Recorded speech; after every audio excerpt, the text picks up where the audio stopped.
Subcommittee on Financial Services and General Government will come to order. This hearing is titled the Budget Hearing of the Office of Management and Budget.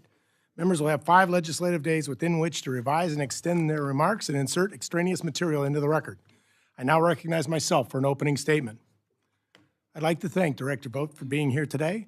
The Office of Management and Budget, or OMB, plays a central role in most of the decisions made in the executive branch, particularly as it relates to the federal budget.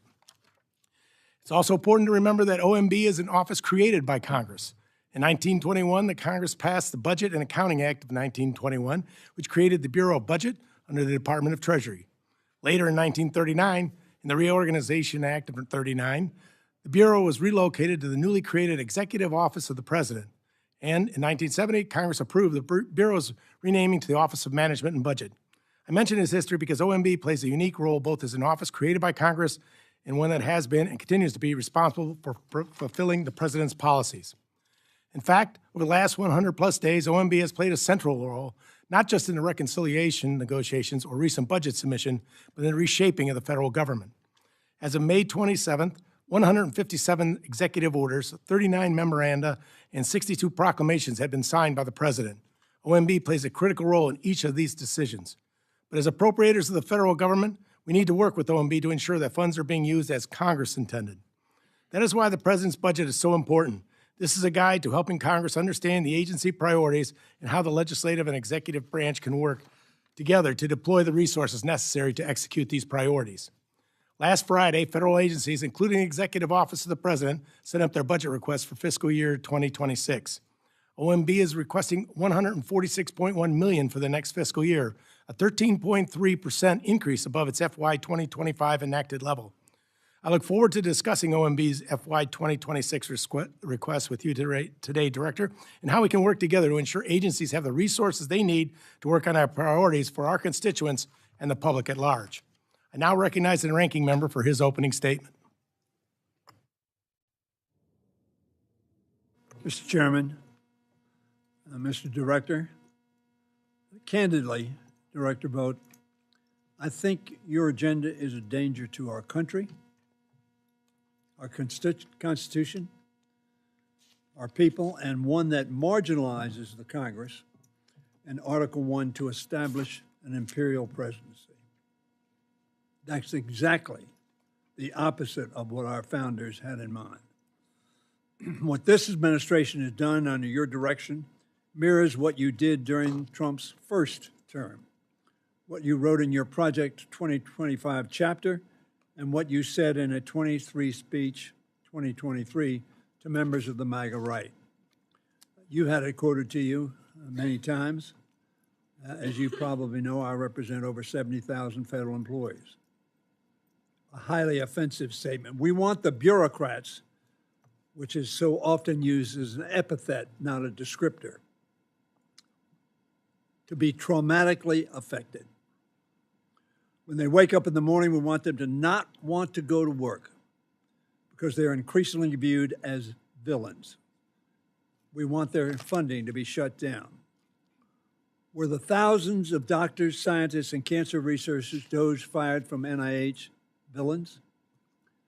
The more than 800 employees DOGE dismissed from NOAA, people who track hurricanes and protect Americans from storms, were they deep state agendas? What about the food inspectors, intelligence officers, national park rangers, first responders, and countless others purged by this administration? They're just patriotic Americans trying to serve their country.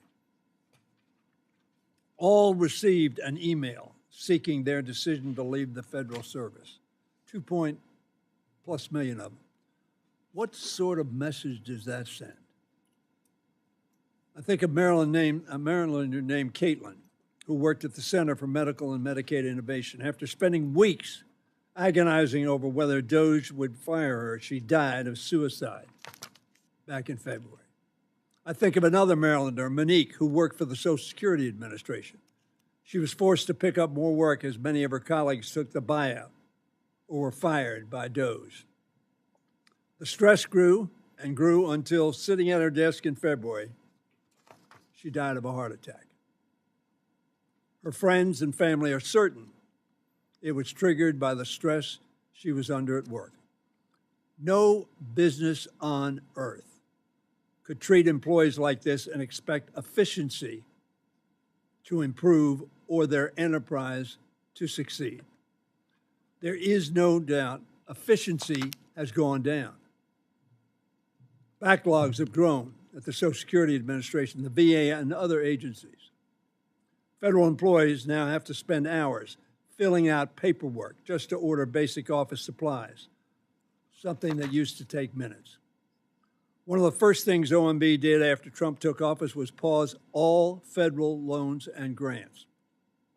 That froze thousands of infrastructure projects that were already under construction across the country, an action taken with no regard or no awareness, perhaps, of the consequences of those actions. The Trump administration has traumatized Americans, not just federal employees, reduced efficiency, broken the law, and trampled on Congress's authority. And for what? We have every indication that DOGE will cost taxpayers more than it's going to save. Director Vought, you're going to play an even larger role in these efforts now that Elon Musk is reportedly leaving. This committee isn't going to ask you to summarize your work in 5 bullet points or write essays to pass a loyalty test. We expect you to address the concerns of the American people. They have questions. I have questions. We owe them answers. Thank you, Mr. Chairman. Thank you, Mr. Hoyer. I now recognize the ranking member of the full committee, Ranking Member DeLauro, for her opening remarks. Thank you. Thank you, Chairman Joyce, and thank you, Ranking Member Hoyer, for holding this vital hearing. Director Vought, good afternoon. Welcome back to the House Appropriations Committee, and thank you for appearing before us today. The Office of Management and Budget is perhaps the most critical agency that most people have never heard of. I know you know this well, Mr. Vought, but that is no excuse to thwart and otherwise ignore the law. In the United States of America, if you disagree with a law, you have every right to urge that that law be changed. You can petition or meet with lawmakers, and you can wage a campaign in the court of public opinion. You can run to become a lawmaker yourself. What disagreement with the law does not confer is license to ignore the law, to flagrantly violate the law, and to act as though you are completely above the law. This administration, instead of being laser-focused on the cost of living crisis, it is actually making that cost of living crisis worse. And it has put billionaires in charge of the government and has filled the ranks of civil servants with political allies. For the sake of eliminating accountability and cutting taxes for billionaires, this administration is unlawfully impounding or stealing funds and dismantling agencies, depriving the American people of the programs and services which Congress has created, authorized, and appropriated funds for. You posit yourself a defender of everyday Americans and a champion for restoring an imagined version of America you consider morally and virtuously superior to the country we actually live in. I do not believe your actions, which are inflicting direct harm on the people you claim to support, is in any way reflective of righteous values or of America's constitutional tradition. You support autocracy, not restrained or limited government. You have shown nothing but utter disregard and disrespect for this committee, for Congress as a whole, and for the laws that we have enacted. When the president named you to retake this position, he said that you would, quote, return self-governance to the people, end quote. Yet, you have demonstrated contempt for American taxpayers by gleefully ignoring lawful requirements to provide them and their elected representatives in Congress the most basic information as to how their tax dollars are being spent. During your current tenure, the president has yet to submit a full budget. When it finally arrives, you will have led the most delayed presidential transition for any OMB in history. Despite your shortcomings at OMB, you fashioned yourself the acting head of the Consumer Financial Protection Bureau. You have been very busy there, but so far your biggest achievement has been increasing at least 45 million Americans' credit card bills by hundreds of dollars annually by reinstating predatory fees. You have ignored requests from this Congress for information. You stood up the Republican leadership of this committee, several of whom are here today. And you have mocked the Government Accountability Office for affirming what everyone in this room understands to be true. You are unlawfully impounding or stealing congressionally appropriated funds. Director Vought, the Constitution confers the power of the purse, the power to make appropriations in law, to the Congress. It is right there. It's Article 1, Section 9, Clause 7. The courts have repeatedly ruled that there is no inherent authority for the president to impound funds. The late Justice Antonin Scalia, not a liberal torchbearer, proudly proclaimed, as much in reference to the Supreme Court's decision in Train versus City of New York. Justice Kavanaugh, then for the D.C. Circuit, wrote, and I quote, "Even the president does not have unilateral authority to refuse to spend." And Chief Justice Roberts, during his time at the White House counsel's office, stated, and I quote, "No area seems more clearly the province of Congress than the power of the purse." Let me just go back to our founding fathers on the Congress's power of the purse, to Alexander Hamilton. And I quote, "Where the purse is lodged in one branch and the sword in another, there can be no danger." You are not just on thin legal footing, Director Vought. You are living in a legal and historical fiction. You envision a king unbound by laws who rules by decree, who accepts lavish gifts from foreign governments, who fills public offices with ultra-wealthy and political allies, and who expels opposition and crushes dissent. This view of presidential authority could not be more un-American and more dangerous to our constitutional order. You contend that there are over 200 years of historical practice to support your position. This is a lie and fiction. I have reviewed your pseudo-history, and nearly every instance you claim supports your position of a president king, unbound by the American system of checks and balances, is either irrelevant or an exercise of discretion explicitly granted by the Congress in law. Presidential impoundment power is a myth. You do not just have to take my word for it. The Constitution, the courts, Government Accountability Office, and the American history would tell us you are breaking the law. Through the OMB funding freeze, which touched communities nationwide, you have attempted to seize control of the government and impound funds far beyond what is permitted by law.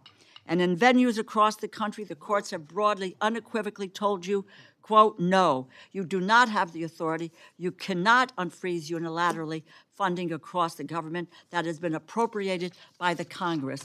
The courts are making clear that you grossly overstepped your authority. You have had your day in court, and the courts have rebuked you. They have said no, no, and no. None of this is surprising. Project 2025, which you co-authored, laid out your blueprint for concentrating absolute power, not just in the White House, but in your own hands. Your colleagues, secretaries, and heads of major agencies have testified before us in the last several weeks to exactly this point. Your office has promoted your own goals over and above the people President Trump has handpicked to run his administration. You have also said that you want to traumatize federal employees, civil servants, as if inflicting trauma and creating a culture of fear and doubt will somehow make this government more efficient. Mr. Vought, be honest. This is never about government efficiency. In fact, an efficient government, a government that capably serves the American people and proves good government is achievable, is what you fear the most. You want a government so broken, so dysfunctional, so starved of resources, so full of incompetent political lackeys and bereft of experts and professionals that its departments and agencies cannot feasibly achieve the goals and the missions to which they are lawfully directed. Your goal is privatization, for the biggest companies to have unchecked power, for an economy that does not work for the middle class, for working and vulnerable families. You want the American people to have no one to turn to but to the billionaires and the corporation this administration has put in charge. Waste, fraud, and abuse are not the targets of this administration. They are your primary objectives. I thank you, I thank the chair for his indulgence, and we look forward to your testimony. I yield back.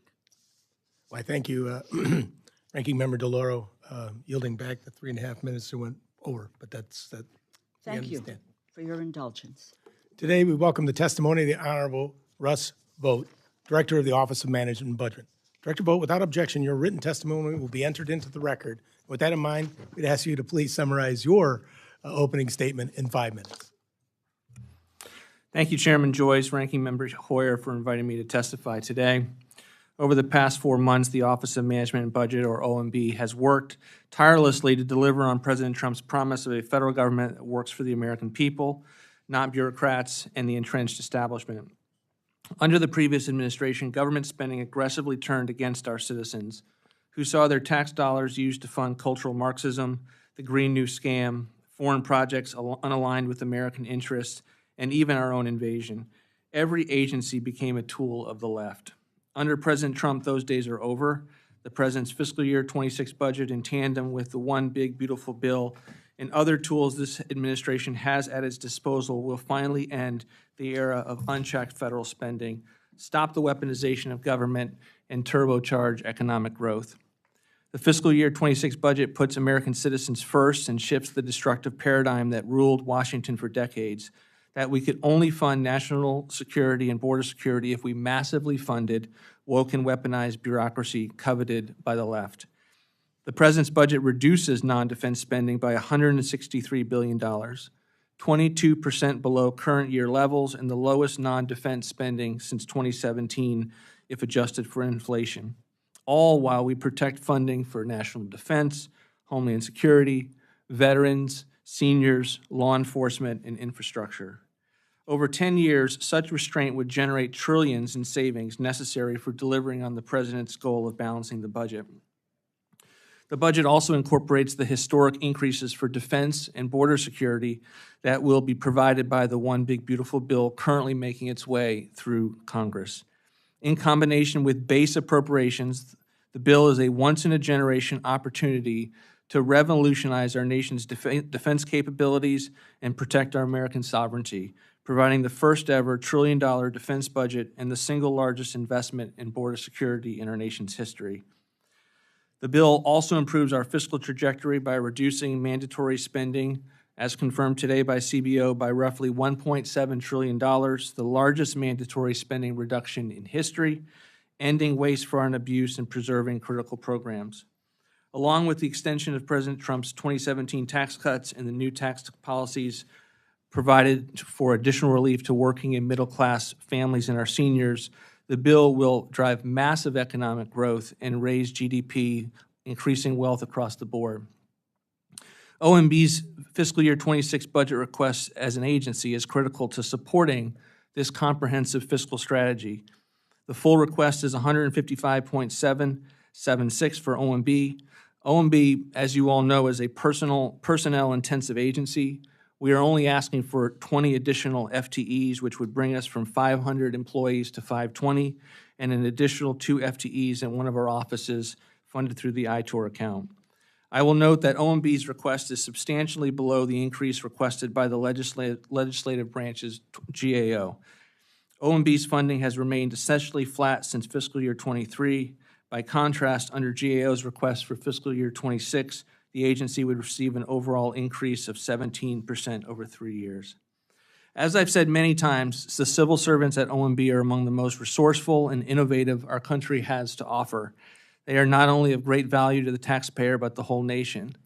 OMB has been hard at work crafting the President's budget, implementing this administration's fiscal goals, in accomplishing the largest deregulatory agenda in our nation's history. With the president's budget, the One Big Beautiful Bill, historic tariff revenue, and the recently transmitted $9.4 billion rescissions package, our deregulatory efforts, and other key tools, this administration is implementing a comprehensive strategy to improve the nation's fiscal state. Only the Washington, D.C. that benefits from the status quo Americans know that instinctively they elected President Donald Trump to fix it, and the task ahead of us is great, but this administration, including OMB, is committed to working hand in hand with our partners in Congress, this committee, to finally deliver for the American people. I look forward to answering your questions. Thank you very much for your opening statement. I now would recognize myself for 5 minutes, but as I asked for all, we'll try to make sure we stay on the 5-minute timeline so everyone here has an opportunity to ask their questions and get them answered. And possibility exists then to get to round 2. We'll certainly allow for at least a second round lightning of a question each. To get there, we have a hard stop of 4:10. Okay? Director Vought, in the President's fiscal year 2026 budget request, OMB is requesting what you had just said, a 13.3% or $17.1 million increase for the fiscal year 2026. This increased funding would support, quote, unavoidable costs in investing in OMB's workforce, among other priorities.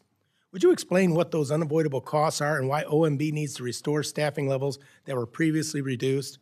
And why is OMB's need for more staff different than staffing needs in any other agency? Sure. Thank you, Mr. Chairman. I think the reality is we've held constant for many, many years at the 500 level, even though the size of government has increased. And so, when I was in the position in the first term, I had the view that OMB should reduce its headcount.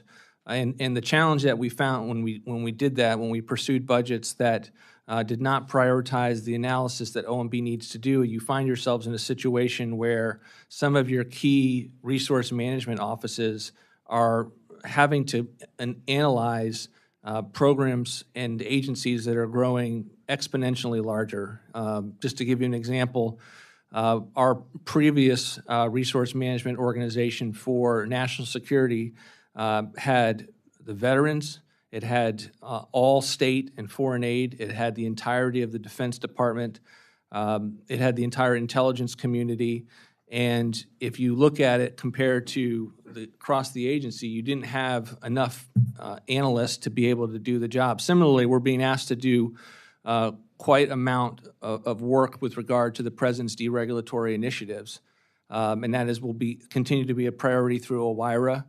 That's one of the reasons we're going to need additional FTEs when it comes to being able to staff that up, not unlike what you would see with our increases for border security or USTR with the work that the President's doing to get more rational trade deals on the books. So in terms of unavoidable costs, just because you have the same amount of staff doesn't mean that you don't have things like tech support and the work that's required to keep all of our systems up and running.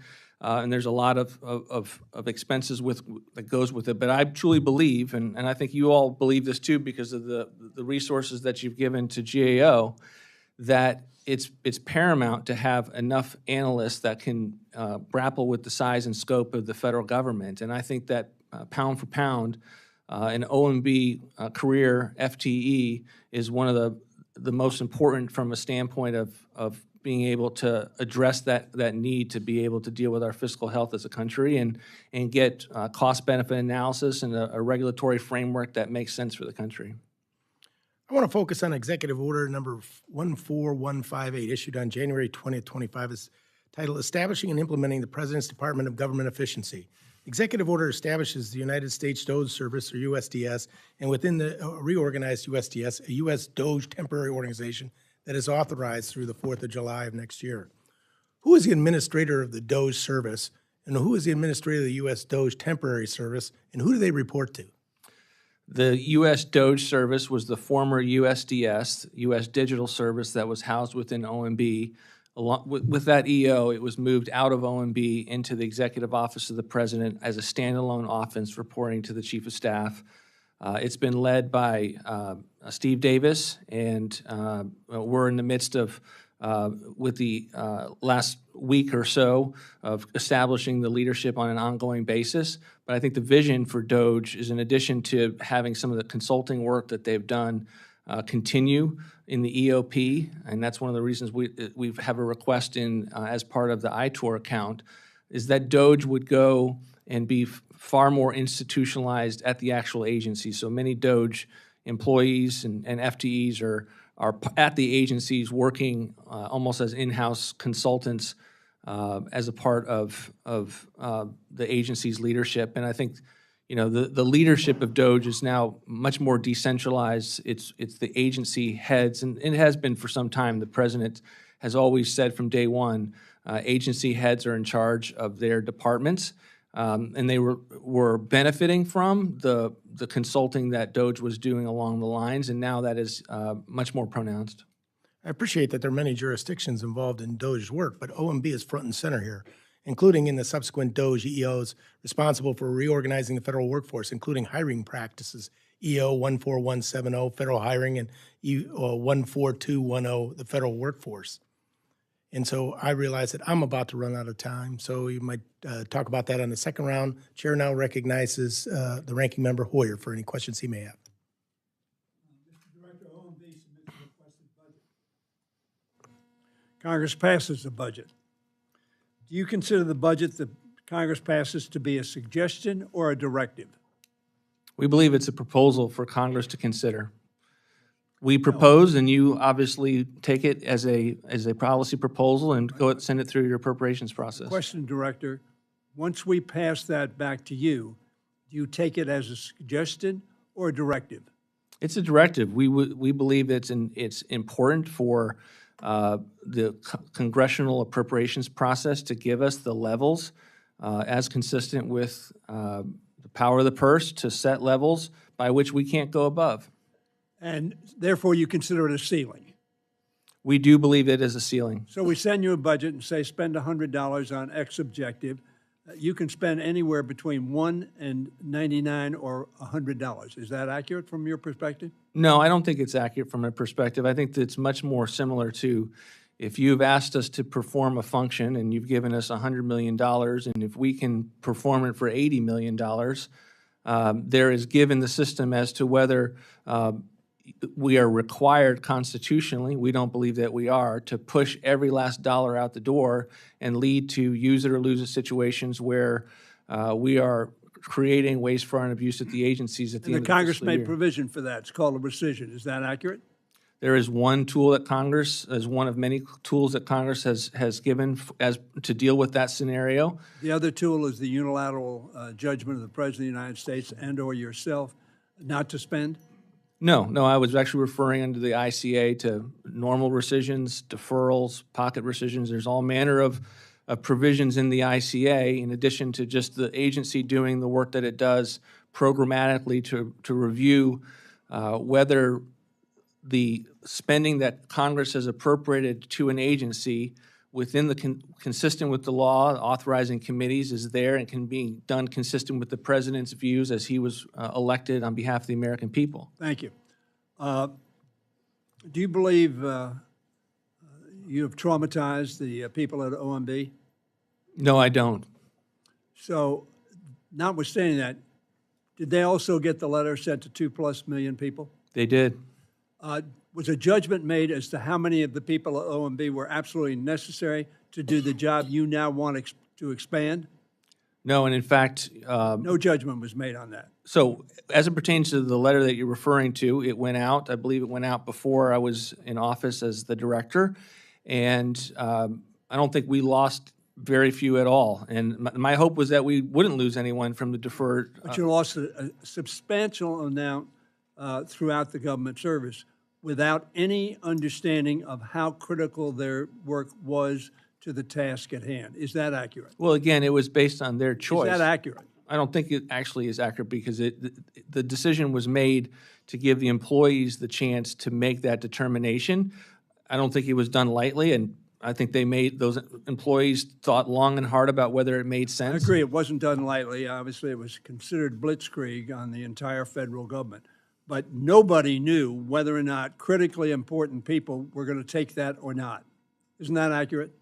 Well, I think it's important to reflect that we don't ask employees to be in these positions and locked into these positions. There is no reason that they would have had to take those that opportunity, and it's something that was not in any way compelled upon them. Of course, it wasn't compelled, but nor did you have, or Mr. Musk have, or his people, any knowledge of who would take it and who didn't, and therefore it was simply across the board, which could have cost, let's say everybody said yes. Now, probably everybody wouldn't have said yes, but that would have been a cataclysmic event for the United States. Do you believe this is the way people should be treated? I think all employees, political and career, should be treated with respect and dignity, and to have that reflected through all of our employment processes. People just heard. The people who just laughed obviously don't share that view. They're all people who were removed involuntarily, one way or another. They were traumatized. So you accomplished your objective, which I think, personally, is not an objective that either any personnel manager should be very proud of. How many people on the administrative leave are being paid not to work? Congressman, I just would push back on your characterization. It's never been my desire to traumatize individuals or workers at federal agencies. Why did you say that? Because you didn't actually listen to the entirety of the context of what I said. I was referring specifically to bureaucracies that are weaponized against the American people. So do I believe that at the NIH or the OMB or VA, that across the federal government, that there aren't career individuals that are doing incredible work and are great public servants, but the notion that we don't have weaponized bureaucracies, and we saw this in the last administration, that are aimed at parts of our own citizenry. Let me The stop chair you. now recognizes Mr. Womack for any questions he may have. Would my friend yield for 30 seconds? I thank the gentleman. We'll have another round. You can pick up on that line of questioning then, because we all have questions to ask. And I'm going to start with this one. Director Vought, good to see you again. We worked on many occasions together. This is an appropriations hearing, and appropriations is driven by what we call top-line numbers, 302As and then 302Bs that flow down to the various subcommittees. But it begins with a budget. Where's the budget? Well, it's great to see you again. We believe you have the budget. We have a skinny budget. You have the skinny budget, the discretionary budget in full, allows you to get the appropriations process moving forward. Our approach with regard to the rest of what you would see in a full year comprehensive budget is that we've been focused on reconciliation. And so every aspect of what we've been trying to do has been to further that bill, to get it to the president's desk, and then we will come along afterwards with any supplementary information, proposals, deficit pictures. But we thought it would, at the end of the day, confuse the Congress and confuse the American people to have two sets of proposals, two sets of numbers, and that's one of the reasons that we are focusing on reconciliation. Understand the job that you've had to do, and we wanted to get you material as soon as we possibly could. Worked with Chairman Cole as early and often as I could, have not actually not come and talked with the Cardinals at every opportunity. We very much want to work with this committee. So I think we all have a shared goal of putting the fiscal house of this nation in order. I certainly do, and I've been working toward that, albeit unsuccessfully, since I chaired the Joint Select Committee on Budget Process Reform, and we can come back to that if I have time. But the total outlays of the federal government in general, for those that are watching this hearing, that are going to read excerpts from this hearing, what are the total outlays of this nation? From $7 trillion around? Around $7 trillion. And we're going to receive income in various forms to the amount of about what? $5 trillion. About $5 trillion. A little less than 7, a little less than 5, maybe thereabouts when we look at the 25 numbers. But the last set of numbers we have is, I think, in 2024. Of that $7 trillion in outlays, how much of that is actually under the purview of this committee? About a third. About a third. So we're looking at about a 30 to 33, 34, 35% slice of that federal. But the rest of it is what we call mandatory spending. Is that right? Correct. And how is mandatory spending broken down? Mandatory spending is broken down on all of the programs that are set in law. And so, you know, they are not, with very few exceptions that go through your committee, like food stamps or Medicaid, that are considered appropriated entitlements. The authorizers set the law, and the people who are benefiting from those laws can come to the federal agencies and receive their benefits. So only Congress can really change that through its lawmaking process. Correct. Is that correct? And of that roughly $5 trillion of mandatory spending, thereabouts, how much of that is the net interest on the debt? Net interest on the debt is about $1 trillion now. It's exceeded defense. When we left office, unfortunately, it was only $300 billion, still far too high. But in the last 4 years, we've gone from about $350 billion in annual net interest, and now we're upwards of $1 trillion. And it's because we have a debt of about $37-ish trillion, right? What would like a 50 basis point move in the interest rate, and I would suspect that's very prospectful, given the fact that we were just downgraded by the third rating agency. What would that do to the net interest on a $37 trillion debt if we moved like 50 basis points? We're probably talking about $1 trillion swing there. When are we going to deal with mandatory spending? And I'm not talking about cuts, I'm talking about sustainability, because we've all said, and we've pretty much all agreed that we want to make sure that we honor the promises that we've made to older Americans and vulnerable Americans.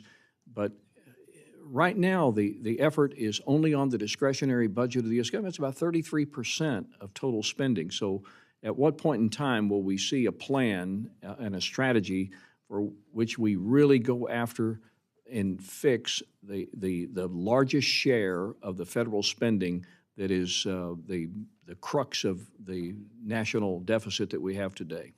You know, we believe that we're doing that with this bill that you have passed out of the House. And one of the reasons we're so excited about it is that for the first time since 1990s, we are talking about trillions of dollars with regard to mandatory savers.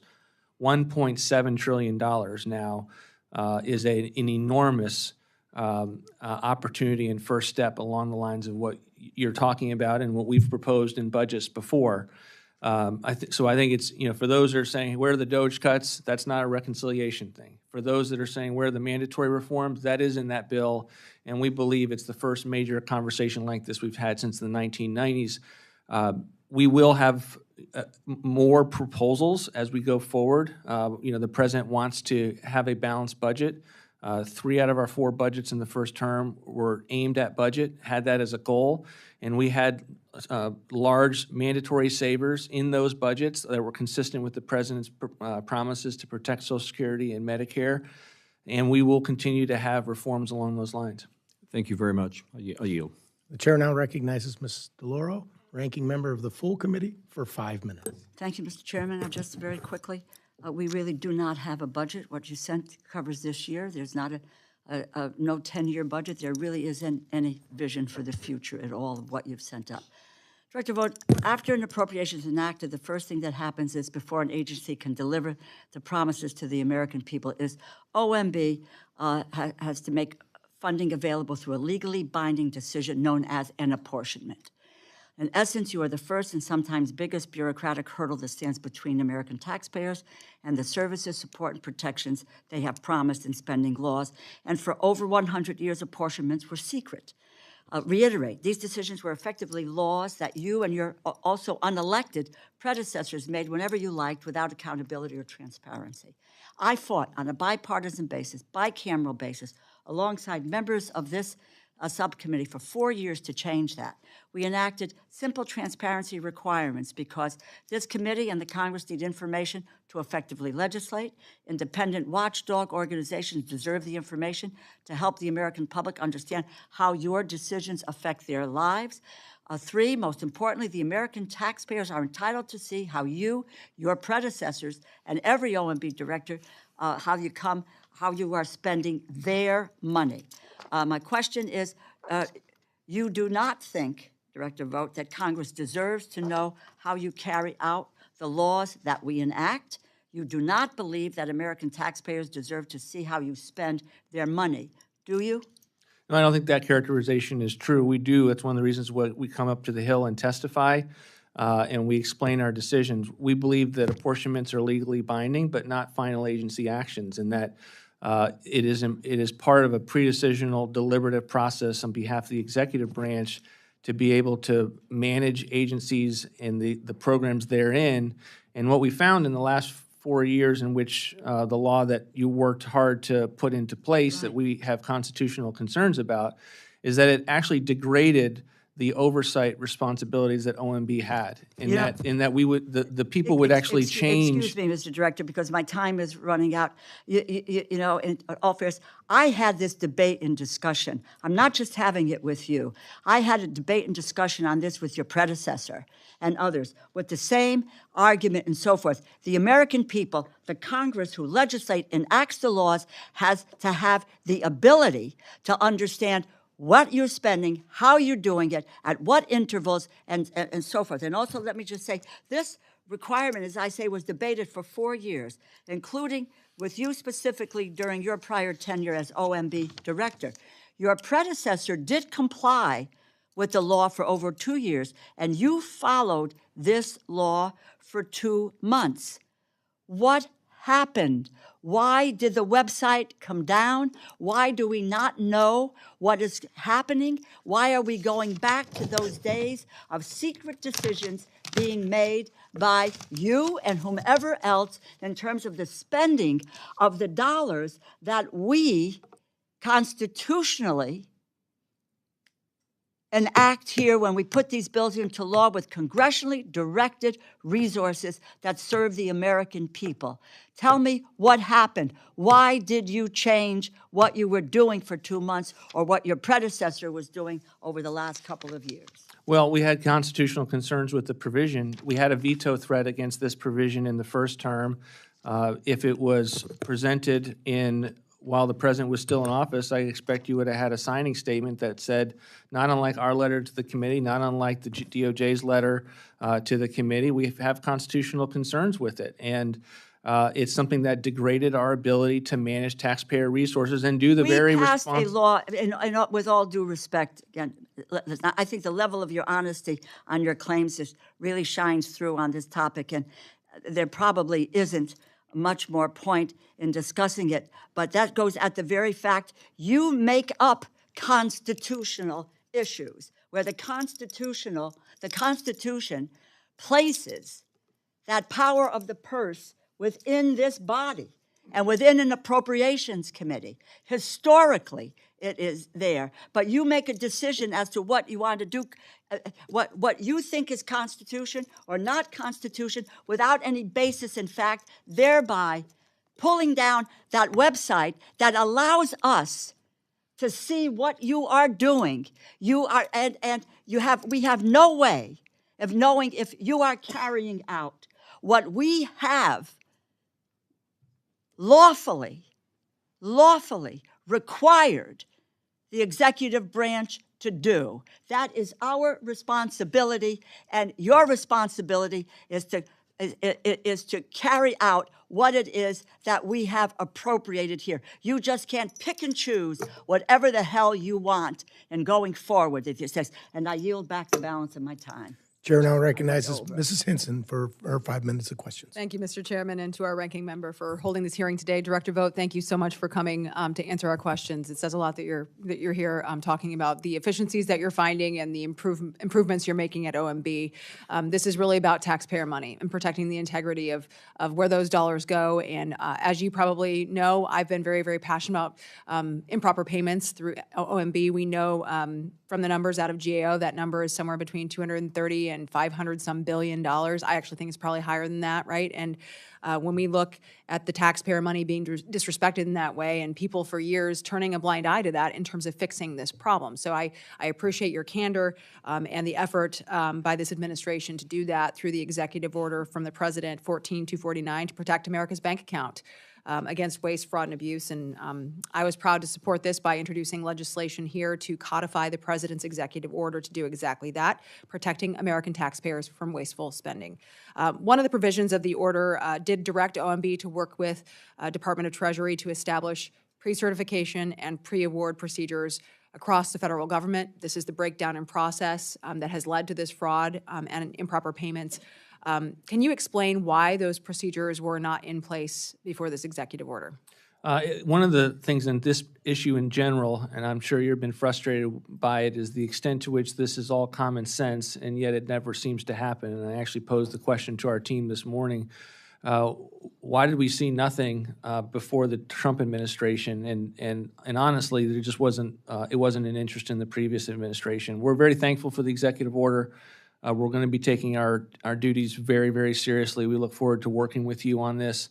I think much of what DOGE has identified is the extent to which the agencies have not been pinging the systems and the data sets that are there and can be there, and then we need to fight through whatever bureaucracies make an institutional argument for why whatever the grant agency is shouldn't be cross-checking it with the data that's available. So it'll be a priority of ours, and we look forward to working with you on it. Yeah, it certainly is a common sense thing to know where the money's going and what one hand knowing what the other hand is doing in that process. It's absolutely critical. Can you update us on the implementation? You mentioned, obviously you and I share that frustration that it wasn't in place before, and we do look forward to working with you, get you whatever resources you need to be able to implement this.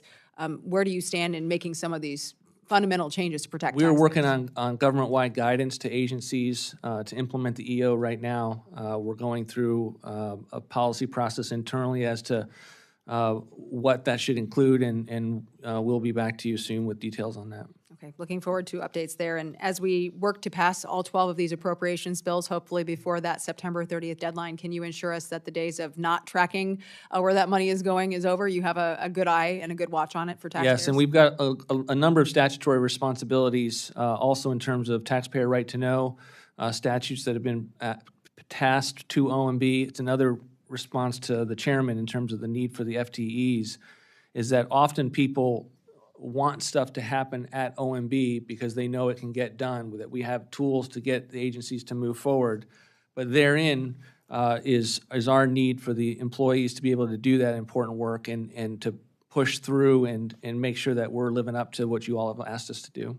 Well, this certainly should be a bipartisan issue, and I questioned your predecessor about this and former Secretary of the Treasury as well, and Secretary Bessent was in here just a few weeks ago saying the same thing. He was incredulous that this was allowed to happen and go on. It should be a bipartisan issue. At least it was, I think, before President Trump started getting the credit for this. So we should be able to get behind policy that helps to fix this problem. What else are you doing at OMB to help prevent improper payments, hold agencies accountable for their spending? What does that process look like other than just issuing that guidance to other agencies? But where does the accountability come in there? So one of the cultural aspects of what I've tried to emphasize at OMB is one OMB. And so I don't like the notion of you have a budget side of the house, a regulatory side of the house, and a management side of the house, because often everything gets stovepiped and you don't have the main interactors with the agencies that are benefiting from much of the work that you would find at the management side doing improper payments.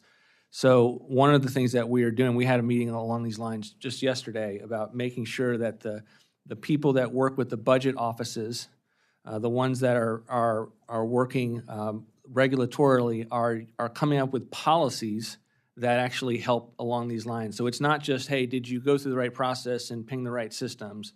We want there to actually people be getting credit for doing deregulatory activities that are also dealing with improper payments. We want there to be an emphasis on programmatically being rewarded for having the various budget offices and teams at the agencies being rewarded for this kind of activity. And I think that's the benefit of doing it at OMB, and I think that's what will inevitably be the success from it. Yeah, you have a wealth of knowledge. You should use it to your advantage going forward. Thank you, Mr. Chairman. I yield back. Thank you. The chair now recognizes Mr. Pocan for 5 minutes. Great. Thank you, Mr. Chairman, and thank you, Director Vought, for being here.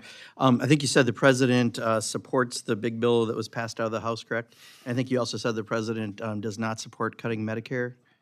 Correct. Okay, so in the bill, there's a $500 billion cut that gets triggered to Medicare. So I know a number of the people who voted for the bill are starting to read it now and finding there's parts they don't like. You might want to take a look at that provision. As you know, That's okay. That's okay. I only have you don't want the 5 minutes. explanation? Okay. I didn't ask you the question, did I? I'm asking you a question though. Since we didn't have your remarks this morning, I think we got them this afternoon.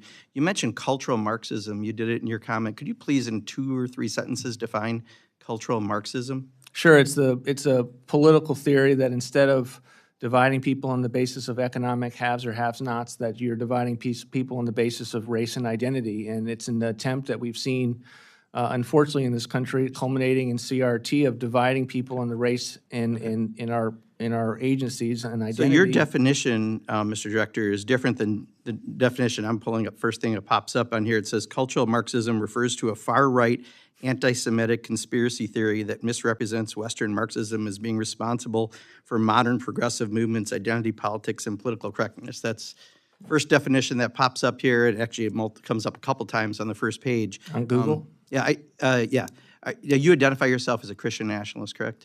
Look, I'm a Christian. I don't think my faith should be a subject for this. No, I just asked you a simple question. Do you identify as a Christian nationalist? No, this is a Christian. good enough. My faith is about is one of an evangelical Christian faith. That's okay. Not here to debate that. I saw But you brought it up. Christian nationalist. No, I asked you if you were a Christian nationalist. You said you weren't, correct? These are debates in the think tank world that we have Okay, about that's what all right. it means Stop, to be a please, Christian nation. Mr. It's not about what I've been, Director, that's not I've the been question asked. I asked. I've not Okay, been so asked to talk about that. you support the efforts of DOGE. You mentioned Steve Davis, and I know we talked about trying to bring the director of DOGE in here, and that would be very helpful. Problem is, I just read he's also leaving with Elon Musk. So who's in charge of DOGE? If the guy who is taking over after Elon Musk, who just left, and he's leaving, it sounds like this is a bit of a circus. Who's in charge of DOGE? The cabinet agencies that are in charge of the DOGE consultants that work for them are fundamentally in control of DOGE. Oh, that's an answer only a mother could love. All right. You support the efforts of DOGE, I understand. Is the federal government currently spending less this year than it did last year? No, it's not. Right. And part of that is because you've sent us a rescission package worth $9 billion that goes after Big Bird and Cookie Monster, but you've added $200 billion to defense and homeland security. You've also, the bill that you just said the White House supports is going to add, depending who you talk to, $2.4 trillion to $5 trillion to the national debt. It's going to make somewhere between 11 and 16 million people lose their health care. I know you said on a Sunday morning show no one will lose coverage as a result of this bill. Is that still your standing? Which one of those would you like me to take? The one I just asked. I'll ask it again. I'm sorry if I The wasn't bill clear. does not lead to less coverage for Medicaid beneficiaries. It has improper payments, and it leads to the fact that people who are ineligible because they're illegal aliens or because Illegal they are aliens unwilling do to not work. get federal dollars for Medicaid, correct? That's not true. They get them in many different states, including California. Federal dollars? Federal dollars They using get state provider. dollars. State can provide it. Are there any federal dollars? Congressman, how many because federal of- dollars then, since Congressman, you're be- the expert, how many federal Congressman, dollars go because to of- funding illegal aliens getting Medicaid?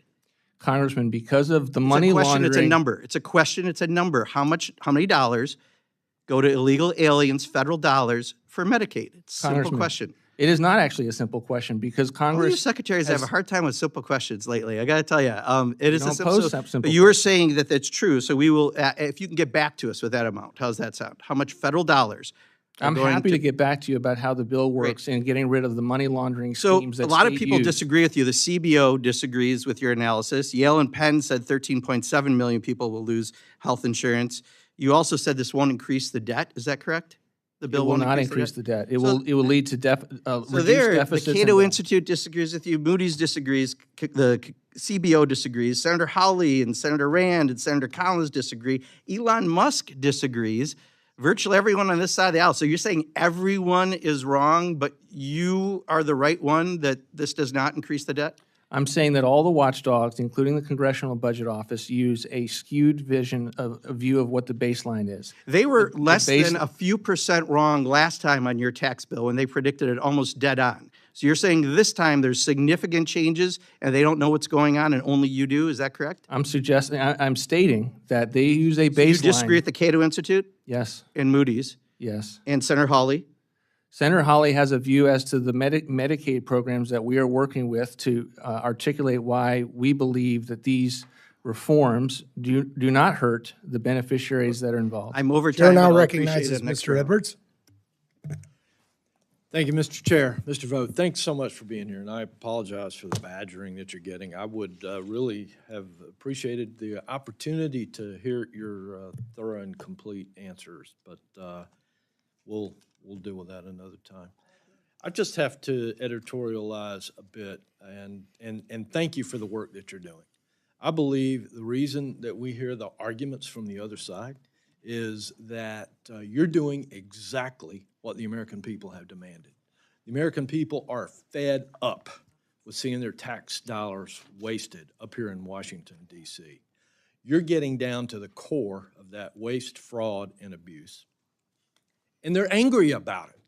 I can't believe how much time that they're spending to protect their right to waste American taxpayer dollars. I appreciate your courage to jump right into the middle of it, to defend your position, and to do what all of us were sent to do here in Washington, D.C. Thank you. Thank you. What I see taking place is exactly what should take place.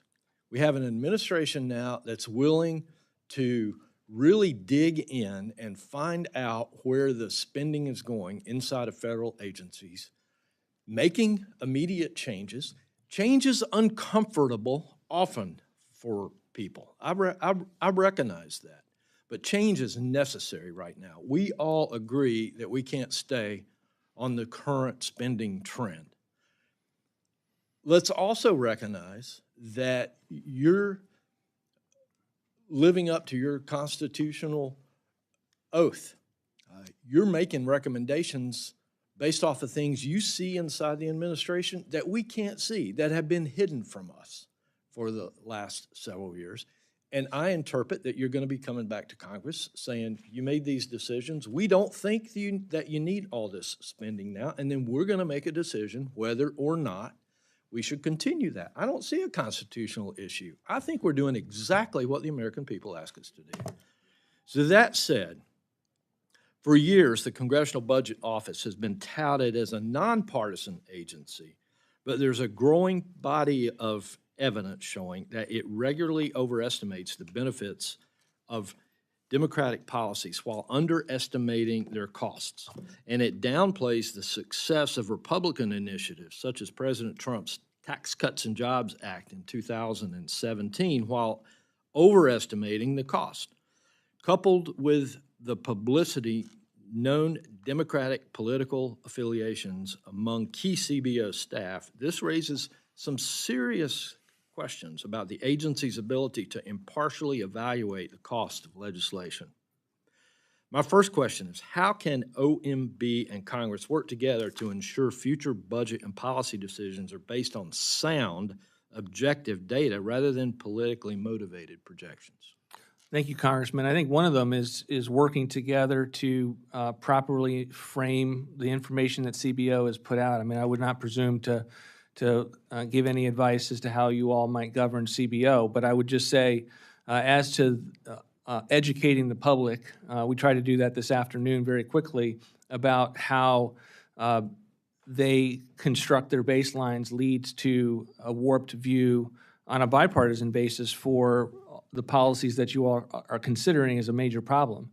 And I both on the revenue side and on the tax side, there's often a lack of willingness to look at what might happen dynamically, not just on revenues, but even the fact that someone that is not eligible for a program will be able to get additional care because they go to their private health insurance. I mean, that is the kind of analysis that CBO just does not do. And as a result, you get bad outcomes when you are having a public policy debate about it. Thank you. Just a quick follow-up. Do you believe that the CBO's estimate of President Trump's One Big Beautiful Bill accurately represents the benefits that it will provide to the American people and the fiscal course correction that it will provide our nation. No, I think it's fundamentally wrong. I stated that today. It will lead to reduced deficits and debt of $1.4 trillion. It will reduce mandatory savings of $1.7 trillion. And I don't think the way they construct their baseline, not only does it give a fair shake to economic growth, but it fundamentally misreads the economic consequences of not extending current law tax relief. I mean, the degree to which we would have a recession or worse if the tax relief is not extended is something that they just fundamentally do not factor into their analysis. Thank you for that clarification. Mr. Chair, I'll yield.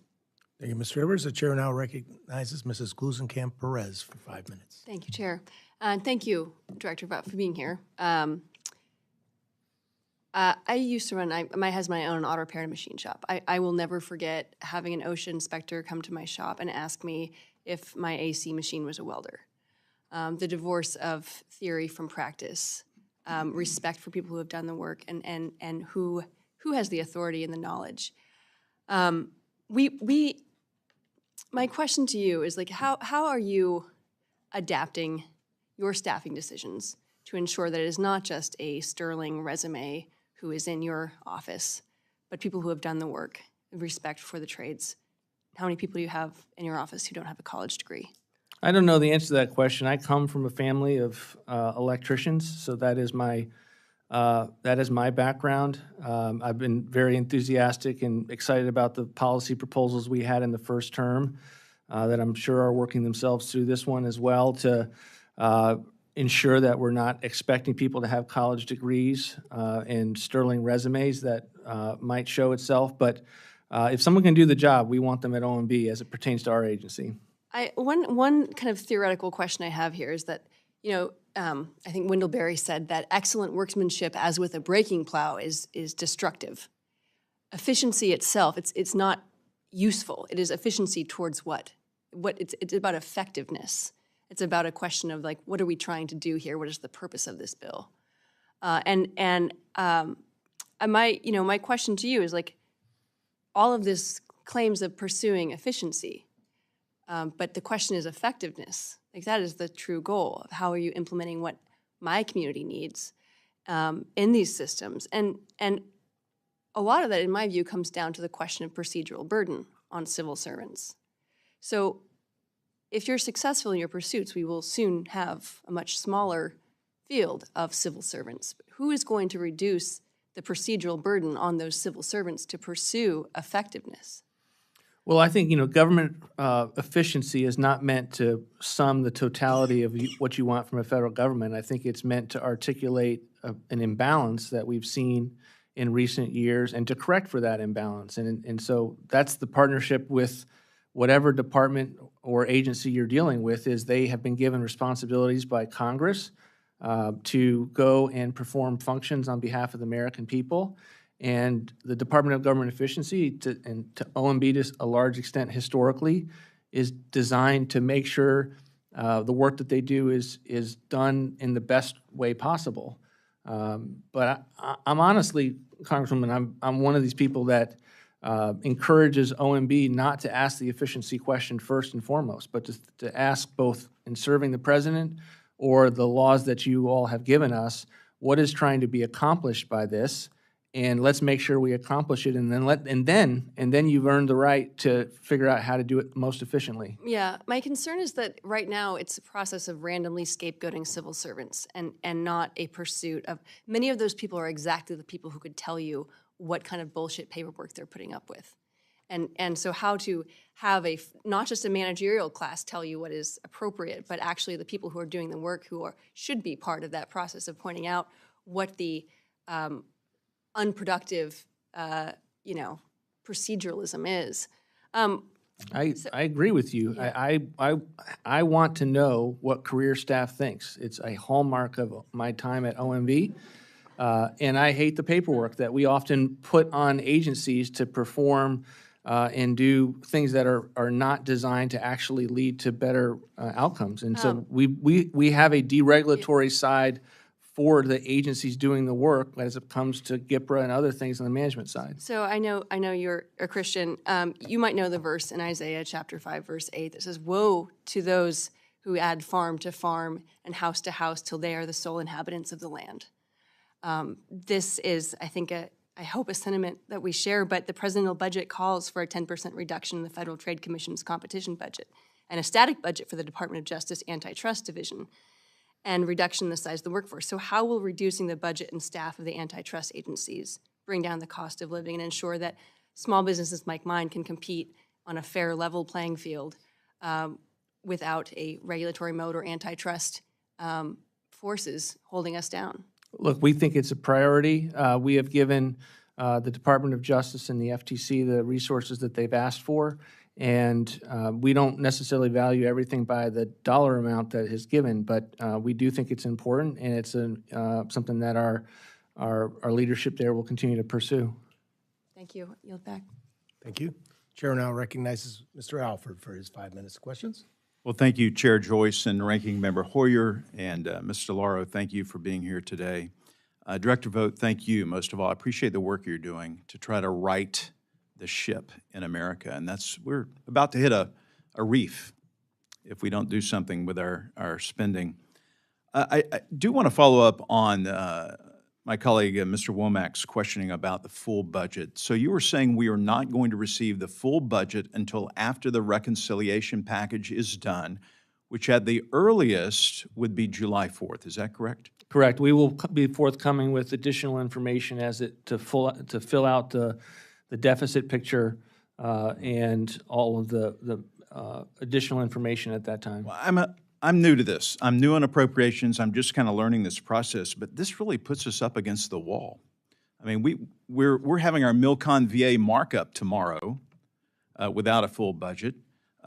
We've got to get all 12 of these out of committee, and we've got to get these passed on the House floor. We've got to get a lot done before our August in-district work period. We don't need another CR, and we don't need a government shutdown. That will not be good for the president. It will not be good for Congress. It will not be good for America. So let me clarify, Congressman. Yes. You have everything you need for all of your markups. You do not just have high-level discretionary proposals that we were forthcoming with nearly a month ago. You have the full budget as it pertains to the appropriations process, and you have all of the information that is needed to be able to write those bills, and particularly in the VA context where you're dealing with advanced appropriations. Right. You have that material. Congressional budget justifications and the appendix went up last week and are continuing to flow. Where there's only some work that remains is on the defense side, and we are pushing DOD as fast as we can to get their remaining information up to the Hill. you've been, thank you for your support of the One Big Beautiful Bill. Of course, we too appreciate that. You've said that, talking to critics, they've been relying on faulty CBO numbers for their criticism of the bill. Example, in 2017, the CBO was off with its projections of the TCJA by $1 trillion. What are the flaws in CBO scoring? Well, other than the baselines that they use, which don't reflect or aren't comparable with how they treat spending. So CBO assumes that spending will continue. All of your appropriations bills are assumed, not on an annual basis, which of course they are passed on, but they are assumed to continue with inflation over the life of the 10-year window. That's not the case with tax revenue. For the way that the law was written and the way that CBO operates is that they judge an expiration date to be something that causes it to look like a new cost to taxpayers. That's one, and then of course they've had just historically undynamic assumptions with regard to tax policy and other policy moves therein. I want to talk a little bit about the rescission package that you sent over, $9.4 billion package. Secretary Rubio was sitting in that seat 2 weeks ago before NSRP subcommittee. There have been 5,341 USAID awards that have been terminated, unobligated savings of $27.7 billion, yet your rescission package only includes $9.3 billion, I believe, for state and foreign aid. Is that correct? It's correct, yeah. Are we going to see further rescission packages that will claw back this money? Perhaps. We are very anxious to see the reception from a vote standpoint in the House and the Senate. We've had tremendous interactions with your committee. sitting down with the chairman, the subcommittee chairman, to make sure that the package, one of the reasons why it took a little bit, it was constructed a long time ago, was we were having the conversations with this committee to make it so that it can be passed next week. Okay. If that goes well, I'm less concerned about the House as I am in the Senate, and it's very important for it to pass. If it does, it'll be worth the effort, and we'll send up additional packages. Last question. Part of the rescission package, the Global Health Program for $400 million, it says this proposal would eliminate only those programs that neither provide life-saving treatment nor support American interests. Does this include PEPFAR, any money that's funding PEPFAR whatsoever? It does. It has a cut to PEPFAR, but not to life-saving treatment. And let me just walk you What through about some of prevention, sir? So the challenge we have in PEPFAR is that PEPFAR has been perceived as only life-saving treatment. But if you look, you've got $2.5 million for teaching young children how to make environmentally friendly reproductive health decisions. You have nearly $1 million for services for transgender people, sex workers, and their client and sexual networks in Nepal. You have $5.1 million to strengthen the resilience of lesbian, gay, bisexual, transgender, intersex, and queer global movements. So even in an area like PEPFAR, and I did see some of the reaction from the Senate as to us including PEPFAR, we believe that it needs to be on the table. We can find waste, fraud, and abuse there that the American people would not support, and it's one of the reasons why it's in the package, but it will not lead to life-saving treatment being denied. That has been a hallmark of all of President Trump's budgetary policies with regard to PEPFAR, is if you are receiving care, you will continue to receive that care. I'm out of time. Thank you. I yield back. Thank you. The chair now recognizes Mr. Ivy for his 5 minutes. Thank you, Mr. Chairman. Good afternoon. I was shocked when I heard you say that all government employees should be treated with respect, because that is absolutely not what I saw on the ground level. I mean, I saw people crying when they were coming out of USAID. I think they'd been given 15-minute intervals to retrieve their belongings. I talked to people who were probationary employees who'd been given these mass emails that they're going to be terminated. They'd quit jobs and moved from other places, sold their houses to come do this work, in reasonable reliance on often for the government to work for the federal government and desire to serve their country. And they were unceremoniously pushed out the door. And when you said, I know you want to know what career staff thinks, that was a shocker to me too, because many of these people, when they were being forced out, were trying to call and find out what their status was, whether they were going to be able to come back to work or not, when they would be terminated, all of those things. And that still goes on. And they don't get the answers from you all. So, I appreciate your view of what's going on, but you got to know that it's entirely different from the standpoint of the people who were going through this. And I just want to focus on 3 quick areas where there's a potential impact. I mean, one thing you said that was interesting to me, you're going to ask for additional 20 positions, if I heard you correct, yes, sir. at OMB. It's a little ironic because you're slashing positions across the government and funding. But we had the FBI director testify here a few weeks ago, and he came in and said he has 1,100 vacancies, I think it is, and he needs 1,300 additional. I think we can all agree that the importance of public safety, and someone just mentioned fraud, nobody ferrets it out better than the FBI. Yet, the day after he testified here, he testified in the Senate and said, I don't need those positions after all. And just one quick point on the fraud piece.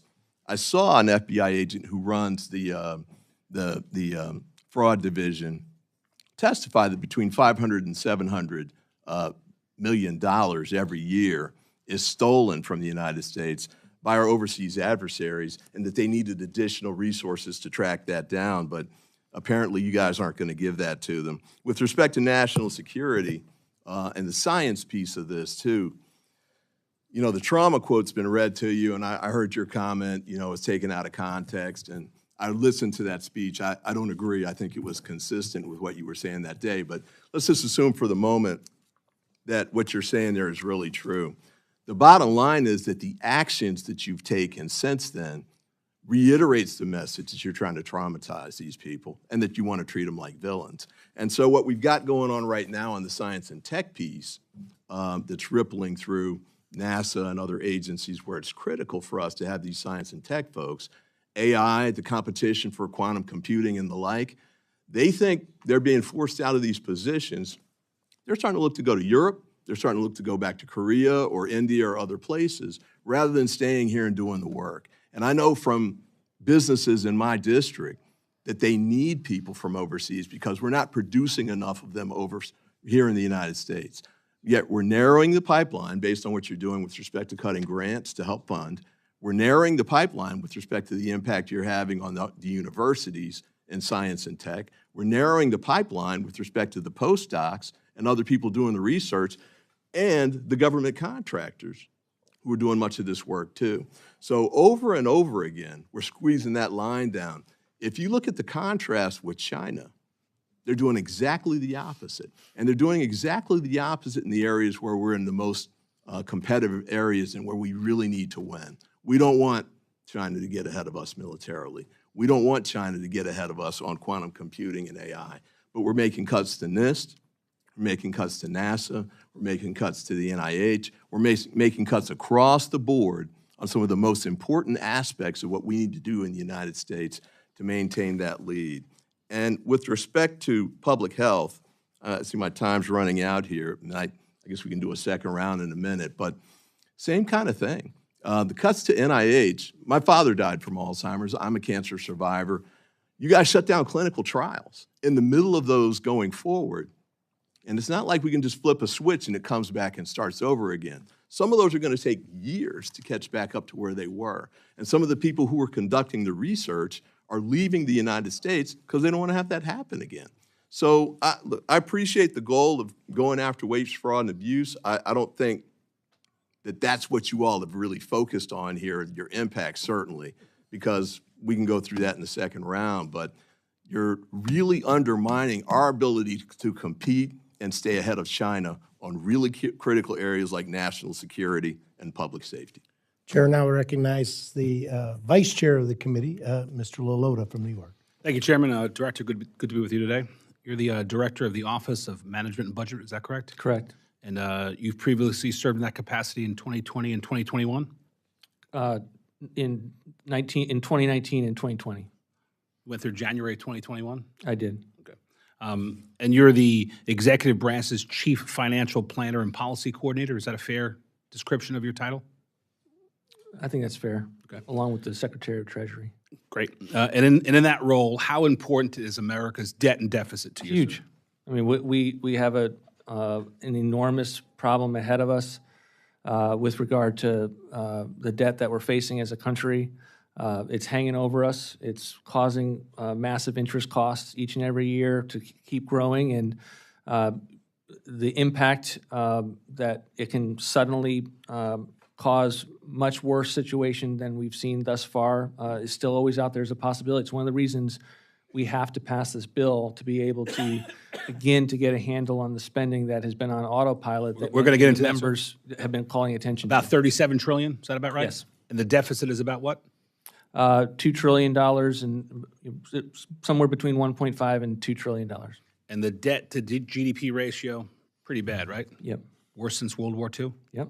And what if we do nothing? What if Congress sits on its hands, the executive branch does nothing? What if we just do the status quo? What happens with respect to interest rates, opportunity, buying power, the dollar, opportunity for future generations? What happens to all that if we do nothing? It will all get worse, and we will continue to have issues with credit agencies. And one of the reasons why Moody's was late to the party, but the original credit ratings were drawing attention to the futility that this town had with the inability to ever pass anything of substance. And I think that what has changed with the bill that you all are considering right now through Congress. And I agree with you. Reconciliation is a start of something that we have to do to put our country on a better track, to give more opportunity to the future generations. I want to switch gears just a little bit, but get back to that point in a moment. In your experience, scores, predictions by the CBO, JCT, how have they been, sir? Not accurate. Thinking back to the first Trump administration and President Trump's 2017 Tax Cuts and Jobs Act, how would you rate the estimates by the CBO and JCT? They did not do a good job of rating it accurately, and you know they didn't think we'd ever get to 3% growth. We did. They were off in their revenue assumptions. But ultimately, that's par for the course. I mean, they don't think through dynamic assumptions with regard to their revenue policies. And about how much in revenue were they off by? Do you remember? I don't have it at my fingertips. I think 1.5 trillion? That's about right. Only 1.5 trillion. Are you familiar with CBO's work when they scored the American Rescue Plan? I am, but happy to be informed more on it. Accurate or not accurate? If you've got a question there, I'm happy to answer it, but off the Sure. top of my head. I'll lead you a little bit with this question. They projected inflation would be around 3.3% in 2021 and 2.5 in 2022 and 2.3 in 2024. Take a guess. Was it higher or lower than the projections, the inflation? I'm sure that it served the administration's policy objectives. Yeah, 4.78% and 4.1% respectively, way off, but yes, favorable to that administration. And now, fast forward, we have this one big, beautiful bill before us that the House Republicans we passed last week, and we've received some new scores over the last day or so.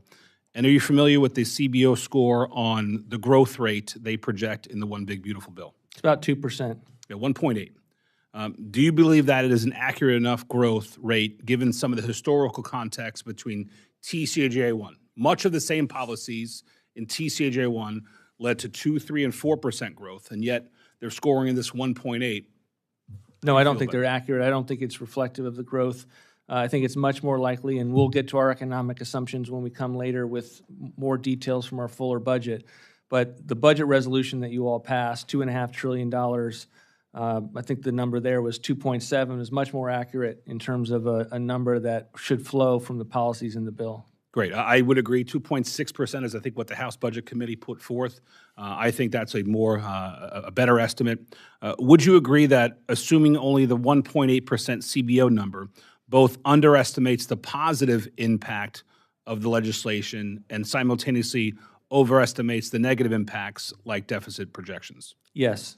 But I would go further. I think the challenge with the CBO score is the way they construct the baseline is they are asking policymakers who care about the debt and deficits to almost take the position that you shouldn't extend the tax relief. And then they don't model the extent to which that would implode the economy. Yeah. Like, there's dynamics assumptions with regard to tax policies and economic growth, and then there should also be an area where they model the economic impacts of their own baseline policies. The chair now recognizes Mr. Bishop for any questions he may have. Thank you, Mr. Chairman. Welcome, Director Vought. Branding is very important in the characterization of the reconciliation bill, and there are many who are calling it one thing, but there are many others who are characterizing it as the big, ugly bill. I want to talk to you about your proposals relating to USDA research. You eliminate the Hatch Act formula grants, which go to the 1862 land-grant institutions. There's a 44% cut to Evans Allen research grants for the 1890 land-grant institutions and a 14% cut to the 1890 extension services. The Smith-Lever Cooperative Extension Program is cut by 46%. Ag research has been the tool that has kept America ahead of our international competitors for decades and is right now more important than it ever was in our competition with our international competitors. We're falling behind other nations on ag research, so I strongly believe that research should be the last place that we should be looking at cutting. How do you justify these cuts other than as part of your overall budget numbers quest, if America is going to continue to be able to produce the highest quality, the safest, the most abundant, the most economic food and fiber anywhere in the world? Thank you, Congressman, for the question. I mean, we believe in agricultural research, and I think we believe in the research that even in areas where we're taking cuts, our desire is to make sure that we actually do research, that it's not going to some of the projects and line items that you saw Secretary Rollins put out there that she has canceled. And so where we found efficiencies, and we wanted to make those reflected in the fiscal year 26 budget. But agriculture is incredibly important. We have to be able to feed ourselves first and foremost, and one of the ways that we need to be able to do that is not just our farm support programs, but the extent to which we're thinking ahead and planning for the future and learning. Thank you. But there is, Thank you. I think in the eye of the beholder, there might be some differences. Thank you. Currently, my state, Georgia, is the most recent state to implement the Medicaid work reporting requirement. So far, what we've seen is a cautionary tale for other states. Higher administrative costs, increased bureaucratic red tape, and suppressed enrollment, even among eligible Georgians. In my congressional district, over 765,000 Georgians, and almost 17% of them, of the non-elderly residents, are uninsured. However, after 18 months of implementation, less than 1% of our district's residents who are aged 19 to 64 were enrolled in the Georgia version of Georgia's Pathways to Coverage program. That's in spite of the state having spent $92 million in combined state and federal funds on the program, most of which covered administrative expenses like technology upgrades rather than actual health care benefits. In other words, taxpayers are funding for-profit consultants to add on to clunky, outdated systems to process paperwork rather than covering the cost of doctor visits and prescription refills for eligible Georgians. If the budget reconciliation bill mandates work or other community engagement reporting requirements for low-income, able-bodied adults across all states, how can we avoid the high costs, low coverage pitfalls evidenced by Georgia's Pathways to Coverage program? For example, how will the federal government ensure that taxpayer dollars are going to health care benefits rather than more bureaucratic red tape, as we've seen in Georgia? And quickly, the second question is, most of the $92 million that was spent has been covered by the federal government, due in part to the higher federal match for administrative expenses like technology upgrades. This expense would not be necessary if not for the additional paperwork generated by the work reporting requirement. For 1,115 demonstration programs like the Georgia program, what steps have been taken to ensure that states are held accountable to rules regarding budget neutrality if they implement this on the nationwide basis? Well, thank you for the question. I haven't looked at Georgia's model, and I will look into that. Our belief is that this will not lead to additional paperwork, but that it will build on the historic reforms that we saw in 1997 that were on a bipartisan There have been basis. studies done on it that have been published that have made it very clear. And of course, obviously, the people who are skeptical of that have made that clear also. It's out there. And I'm surprised that you haven't been. Well, I mean, as it pertains to the 1997 reforms, which now applies the concept of work to Medicaid. And remember, in Medicaid, we have this issue where you have able-bodied working adults that get a higher match than the originally intended beneficiaries, the disabled, the elderly, who, you get $9 for $9 federal dollars for every $1 of state for the able-bodied working adults, and then you get correct. about 1.30 for every one at the lower populations. And that's something that's off, because what you have is states chasing the higher dollar. So with this work requirement, we'll make sure that we have it means that more money will reform. have to go for the states setting up the mechanism in order to calculate that. It's more red tape, more paperwork, less than services and care for the people who need it. We can Thank you. disagree on And that. the chair will now recognize Mr. Cloud for his 5 minutes. Thank you, Chair, and thank you, Director Vought, for being here. As an American, before being here as a member of Congress, I just want to say thank you for finding efforts to find savings. I know what motivates me and a lot of people in our service here is the really demand that should be upon us to leave a better country than we find it. And so we find ourselves headed to $36 trillion in debt, as you just talked about. We're looking at what's going on in the bond markets. They're really concerned about our debt load. Talked about World War II debt loads during peacetime being a very big concern. Certainly, mandatory spending is a big part of that. But then we also, have understood that as government grows, freedom contracts, and so there's a need as well to make sure that we're turning a good return on investment when it comes to our discretionary funding as well. Could you speak to what we can do to find savings with our discretional funding, especially considering like pre-COVID levels? We're spending what, $2 trillion more a year now, every year, and then we were what, 1.6 trillion in discretionary funding pre-COVID, or I'm sorry, that's after COVID, and then before COVID it was 1.288 trillion in discretionary. That's a pretty substantial growth over just a couple year period of time, and nobody pre-COVID was thinking that we had a lean, mean fighting machine of a federal government. Most people even then thought it was pretty bloated and a little lethargic and could use some tightening up.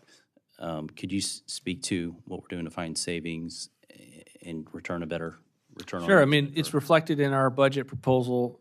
Generally, we proposed $163 billion in non-defense cuts, the lowest level adjusted for inflation since 2000.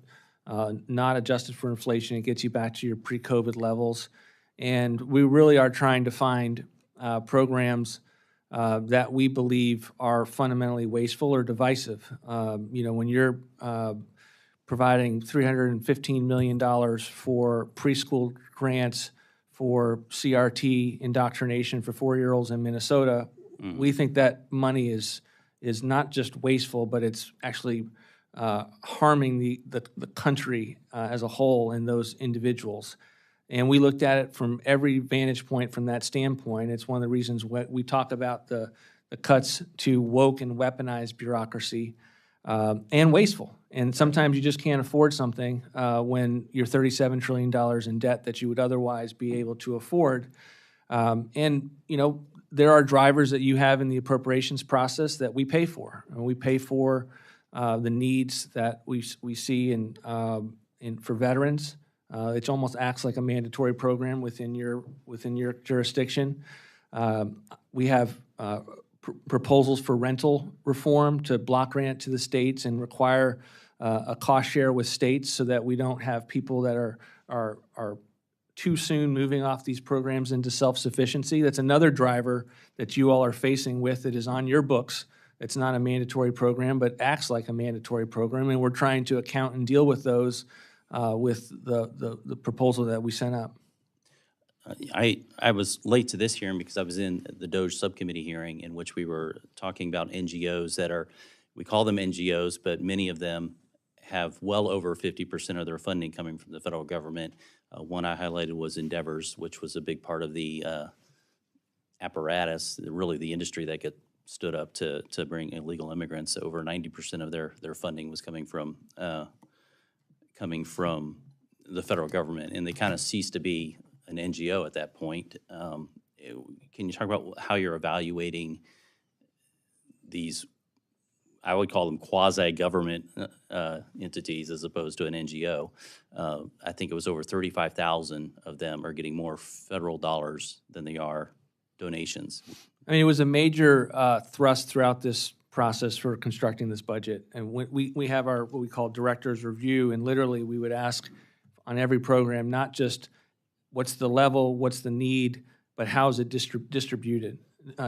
We want to make sure that if this is going to a nonprofit, the extent to which that nonprofit shares our views and is not putting forward some of the ideologies that we have fundamental issues with. And so I can't give you a rack-up of what we found other than to, in the areas that we put forward cuts, we have concerns in addition to the value proposition of those dollars.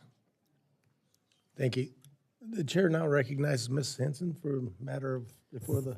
Yes, Mr. Chairman, in light of the conversation earlier, I'd like to submit an article for the record about illegal immigrants receiving coverage on Medicaid. We do know federal dollars flow to states, and this is from the New York Times, May 14th, 2025. Governor Newsom proposes scaling back health care for undocumented immigrants in California. I'd like to submit this article for the record, Mr. Chairman. Without objection.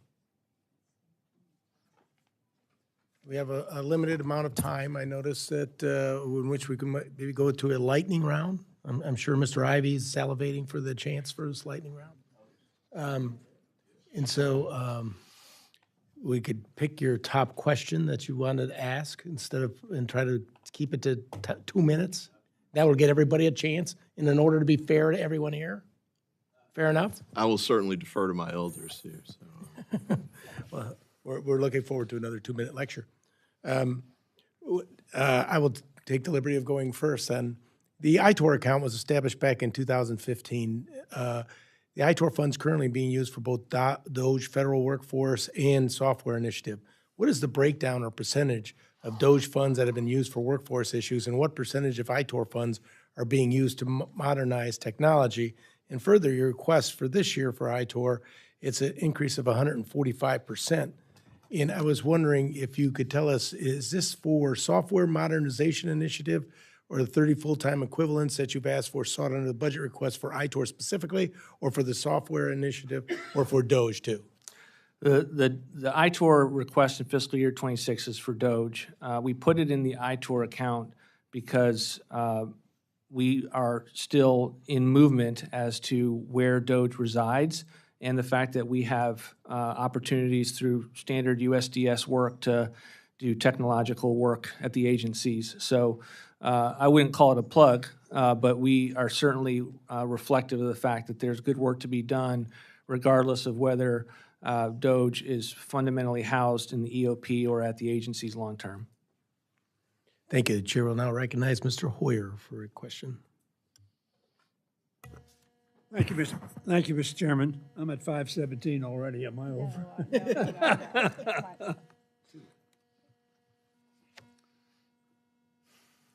Tell me when we're ready. You're good. I am against dynamic scoring, not because I don't believe there is a dynamic score, but because I think it is a gamble. And one of the reasons we've gotten to places where we are is because it's been a gamble. I've been here a long time, as you know. When Ronald Reagan's David Stockman said, tax cut's going to pay for itself. Ronald Reagan increased the deficit. Only one man can stop spending, or one person, the President of the United States, by 189%. Mick Mulvaney told us that the Bush tax cut would pay for itself. And Mitch Daniels also told us, Mick Mulvaney was Trump's, that Bush's tax cut would pay for itself. They didn't do it. And we ran deficits. And we ran deficits, the only one that really had a low deficit was Bill Clinton, and a balanced budget, as you probably recall. Now, the budget you've now said, we've had a lot of talk about DOGE. Mr. Musk, of course, headed up DOGE and was regaled as somebody who was a genius and could do everything. He said this, "I'm sorry, but I just can't stand it anymore. This massive, outrageous, pork-filled congressional spending bill is a disgusting abomination. Shame on those who voted for it. You know you did wrong. You know it." So that at least one person that has been high up in this administration, who being worth $450 billion, is prepared to tell the truth. This bill is not going to pay for it itself. And we are not honest with one another. The discretionary part of the budget, which you said 30%. Defense, veterans, Homeland Security, take it far above that. So we deal with 14 or 13% of the budget to try to balance the budget. That's dishonest. It cannot be done if you eliminated all of non-defense, non-veteran discretionary funding. So David Stockman ended up with a book said, "We lied." I hope you won't do that. Chair now recognizes Mr. Womack for his lightning round question. Director Vought, you got a tough job. You got a tough job. You inherited an absolute mess, a mess that's been created over decades, not just one administration, but many. It's because Congress can't say no. But we've seen the big, beautiful bill slammed in here in this hearing today. I want to give you a second to tell us what's going to happen if H.R. 1 fails, if whatever comes back from the Senate fails to get to the desk of the president and signed into law, what happens at the end of this year? I think we'll have a recession. I think we will be, economic storm clouds will be very dark. I think we'll have a 60% tax increase on the American people. And just to, if I could answer Congressman Hoyer's question or statement, the notion that this bill, I mean, we've been actually criticized unfairly for, on the reconciliation bill for the fact that it is all mandatory savers. I mean, you said, look, we need to address the mandatory side of the House. There's $1.7 trillion in mandatory savers on the reconciliation bill. Do we need to do things on the appropriation side, the discretionary side? Yes, that's what we're here to talk about with rescissions and the bill that we've, the budget that we've sent up to you. But we have to get back to what we did in 1997, where we had, for the first time, substantial mandatory reforms around not just cutting people and just getting people off programs, but reforms, a work requirement. We're using the same model that Bill Clinton signed into law, and we think it will have incredible impact on not just these programs, but giving people dignity of work. And we're not going to be ashamed by that, but we do need to explain ourselves to those that are being impacted by the watchdogs in this town that honestly don't have an incentive to get a bill done. They have chosen how they want to frame bills, and I think they're inaccurate. I appreciate your response. Thank you so much. I yield. Thank you, Mr. Womack. The chair now recognizes the ranking member of the full committee, Ms. DeLauro. 2 minutes. Thank you, Mr. Chairman. Very quickly, if you don't pass the $4.5 trillion tax cuts for the wealthiest people in the country and the biggest corporations. To my friends who was gone now about the Constitution, read the Constitution. And there are many Republicans who have said that they haven't read the bill, and they're troubled by what's in this big, ugly bill that you're discussing. Let me just talk about empowerment. You speak about a tradition in this country, which is in fact fiction. You say over 200 years, presidential empowerment has carrying the day for all of you. You think you're so captured by the lie that you founded a multi-million-dollar think tank to republish the lie. I'm familiar with this work. The quality of the work is so bad. And let me just say, to characterize it, this is page after page, going back to 1789 of what people looked at in terms of impounding or stealing funds. And let's just tell this, that even in your fake history, almost all the examples that you document demonstrate that presidents have historically only delayed or refused to spend money when it was the Congress who gave them the power to do it. It's Article 1, Section 9, Clause 7. That is operative. There should be no debate. You have impounded and stolen funds that you have no business doing. You don't have that authority. The president doesn't have that inherent authority. And it has been documented by the courts, which is why over 250 lawsuits that have been filed, 185 plus rulings have paused Trump initiatives. You are in violation of the law. That is what we should be dealing with in this effort. Would you recommit yourself to the truth? Engaging with this committee, the American people, and the American people based on the respect for history as it actually has occurred. We haven't impounded any money. We're under programmatic review of federal dollars across the You nation. have impounded money, $425 billion. We don't know where that number came from other than I'll you, tell you, Congresswoman. look at the tracker. You know, we're following it very closely. And I would just say this, if people don't really want to appropriate and hold on to the power of the purse, then my suggestion is find another committee to sit on. Our responsibility is to make sure that we maintain that power of the purse and that what we say has got to be congressionally spent needs to be. And you do have a premise that in that bill, in the Empowerment Control Act, that allows you to come up with a rescission package. But what is at stake is the illegality of what you have done with impounding and stealing funds from the American public and the unbelievable consequences it will have on their lives and their families lives. Congressman, Chair- there's nothing. The chair now improper- recognizes Ms. Henson. Thank you. Thank you, Mr. Chairman. I think fundamentally, there is a difference of viewpoint on this committee. We don't have a revenue problem. We have a spending problem in this country. And some of the examples that you have showcased today, Director Vought, the PEPFAR examples you gave earlier, we want to see those dollars go to programs and people who need them. That's the whole point of what our committee is doing here, is asking those questions. And when I hear about the waste, that's exactly what Iowans are telling me to come here and say, we don't want to spend our money on that. So kudos to you, to DOGE, for everything you've done to uncover this. At least $175 billion in wasteful spending already, throwing away this money on international pet projects instead of going to constituents like mine in the district. I think it's abominable, and we shouldn't be allowing it. The administration has discovered $300 million of SBA loans that have gone out to individuals under the age of 11, $300 million over the age of 120. The youngest recipient of an SBA loan is a 9-month-old. How does that even happen? Sounds like it's a rhetorical question, but the previous administration allowed it to happen. So how does it happen?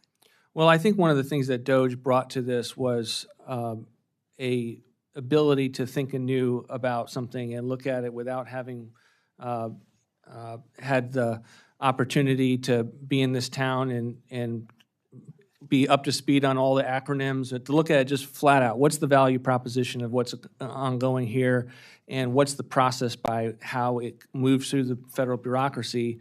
And they thankfully had the ability to be outraged, and I think that's what the American people are outraged by, is the extent to which taxpayer dollars are spent on things that no one wants to defend.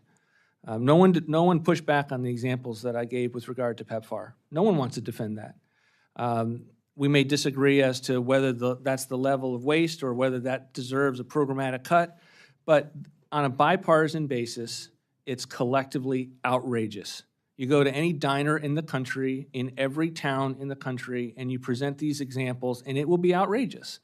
And I think that's what DOGE brought to us. And many of us have been in these salt mines for many years. And I think I can't explain why this town needs that dose of reality, but it unfortunately does, and I'm thankful that this administration is giving it. Yeah, keep peeling back the layers of the onion. I yield back. Thank you, Ms. Henson. Chair now recognizes Mr. Pocan for his lightning round question. 2 minutes, please. Thank you, Mr. Chair. And I want to thank Ms. Hinson for putting in the record to verify what I said, which is undocumented immigrants are not eligible to enroll in federally funded coverage, including Medicaid, CHIP, or Medicare, or to purchase coverage through the ACA marketplaces. And in California, indeed, it was state funds. So thank you, Ms. Hinson, for having my back. I love bipartisan cooperation. Project 2025, you're one of the authors. You're on the advisory board. You work for Heritage. You're basically January, February, and March in a Project 2025 calendar, right? But you were asked this weekend about it, and you said, no, the administration isn't following Project 2025. So I'll go through lightning rounds since I only have 2 minutes. Just tell me coincidence or not. In the Project 25, abolishing Department of Education, you guys are doing that. Is that a coincidence? The president's view Coincidence or agenda, not? the Just president's coincidence or not? That's all you got to ask. president's agenda Okay, is I'll go being through the rest. followed. Any diversity, equity, and inclusion? The president's agenda is being Shifting followed. FEMA costs to the states? The Targeting president designs PBS his and the agenda. National Public Radio? President Freezing designs. federal assistance? Restricting gender-affirming care? Revoking security clearances? Stripping civil servants of employment protections, reinstating service members who refuse COVID-19 vaccines, banning transgender people from the military, a hiring freeze, withdrawing from the World Health Organization, sending active duty troops to the southern border, limiting refugee admissions, rescinding temporary protected status designations, capping indirect costs for university-based research, requiring disclosures of foreign gifts to universities, apparently not planes to presidents, asserting the president's power to remove federal officials, and targeting NOAA. Were those all just coincidences that they happened to be in Project 25 and they were just in the back pocket of the president since November? The president has never been more of a promises made, promises kept president than we've ever had in history. He has run on an agenda. He was very clear on that agenda. He's now enacting that agenda. And those of us who work for him work for his agenda in executing that agenda. Chair now recognizes Mr. Alford. Point of order before my time begins. Chair, how much time do we actually have in this lightning round? 2 minutes. One question, 2 minutes. 2 minutes. Okay, thank you. Let's start. For my ag state of Missouri, renewable fuel standards, renewable volume obligations rule has been at OMB since May 1st. When will this be sent back to the EPA to release publicly, sir? We're working on it. We know it's a priority. It's part of an annual process that's very, very important. Second question, a follow-up on PEPFAR. We've talked about it a little bit. PEPFAR, since 2003, has saved about 26 million lives, mainly in Africa. Aside from the crazy woke programs, which I agree should be stripped, is there any other prevention program, not treatment, but prevention program listed in this rescission package which is not of a woke nature? We believe that life-saving treatment, I understand that is in fact your question, but we are scaling down the program as it pertains to the types of organizations that are providing, are the examples of the waste, fraud, and abuse. The prevention itself is where an analytical look needs to be done, and it's one of the reasons why we have emphasized in successive budgets that we're going to protect life-saving treatment, but we want to scrutinize heavily those that are bringing people into the system in the nonprofit. Do you see where I'm going with this, sir? I mean, there's life-saving treatment after you already have HIV, but there are prevention programs that PEPFAR does, which are not of the woke nature, which can prevent someone from getting HIV. Are those programs going to survive? It is something that our budget will be very trim on because we believe that many of these nonprofits are not geared towards the viewpoints of the administration. And we're $37 trillion in debt. I know. Again, so at some point, the continent of Africa needs to absorb more of the burden of providing this health care. I agree with you. In fact, I have a plan, a 5-year plan, to scale down our commitment from the U.S.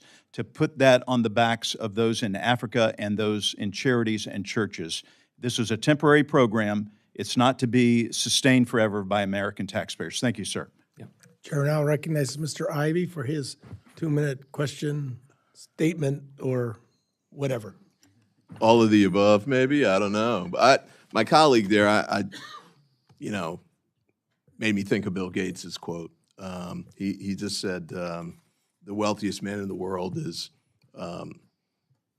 basically killing the poorest kids in the world by making these cuts. And you're sort of executing that. I appreciate the comment that was made there, but we really can't sugarcoat this. More people are going to die. And if I think I heard what you said there, prevention's going to get less funding than it currently is. And I think in every model, prevention is better than trying to cure it after a disease is contracted. But, real quick on this, the merit hiring plan, which I saw one of the questions, I think it was question number 3. Identify 1 or 2 relevant executive orders or policy initiatives that are significant to you and explain how you would help implement them if hired. And I read that and I was like, well, I don't know that every president's going to be issuing 50 executive orders per day. So if it's just a commitment to follow one of President Trump's executive orders, I think that's totally inappropriate. And I think there's a lot of positions that we need to fill in the federal government, like some of the science and engineering jobs I mentioned a few minutes ago. I don't really care if they're reading the president's executive orders per se. I'm more curious, I care more about them curing cancer or addressing Alzheimer's, or if they're federal agents tracking down Sinaloa cartel or identifying and tracking down the waste, fraud, and abuse that's actually occurring by major malfactors, or the competition with our adversaries abroad. So I see my 2 minutes are running out. I do want to say this. I just noticed, I saw this up here, and it matches the T-shirts in the audience. To the labor community out there, stay strong. Thank you very much. The chair now recognizes Mr. Cloud for his question. 2 minutes. Thank you, Chairman, and I appreciate you being here. As I've looked at DOGE and the work that's going on, I've been surprised really from the vitriol from the left as, there's a video that's gone around of President Obama basically describing the work of DOGE and putting it to Joe Biden to take charge of it. Of course, we didn't see any nationwide injunctions to anything that they did. I'm not sure if that's because they didn't do anything, it was ineffective. But now we see things coming to light that really questions we've asked and tried to get from appropriation standpoint. We had asked the bureaucracy, where's these dollars really going to? And we couldn't get the answers. We had an administration that wouldn't work with us, and finally we have one that's not only that willing to work with us, but able to bring technology tools to the table to get it done.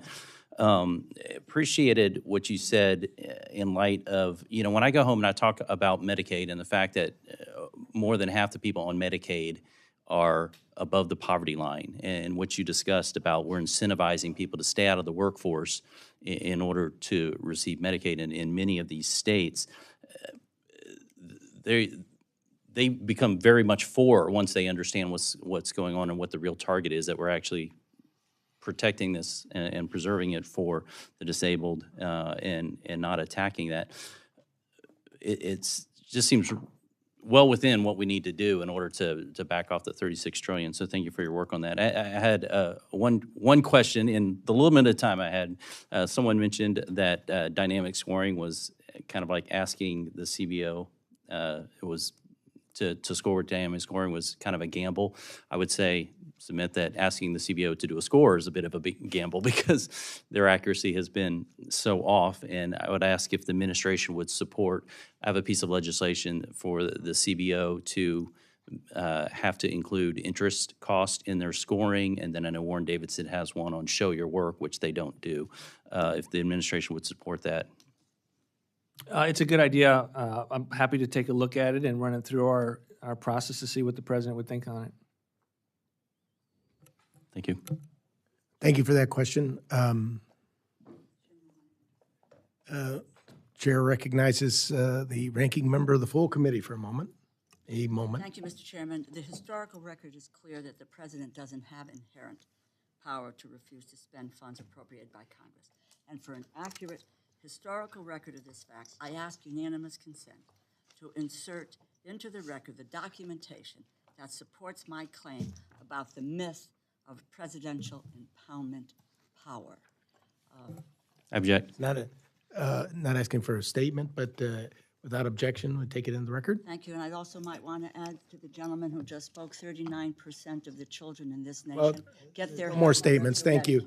With that, our time is concluded. I'd like to thank Director Vought for having been here today. And, I know sometimes you didn't have a chance to finish that. I'm glad to give you, since you have 1 minute left, 1 minute to close out, or you're free to leave. It's up to you. I'm all good. I appreciate all of the comments, whether I disagreed with them or not, and look forward to a follow-up with the committee. Thank you very much. There may be some members who would like to submit questions for the records. Please submit any questions for the record to the subcommittee staff within 7 days. I please ask everyone to stay in their seats and allow the director to leave.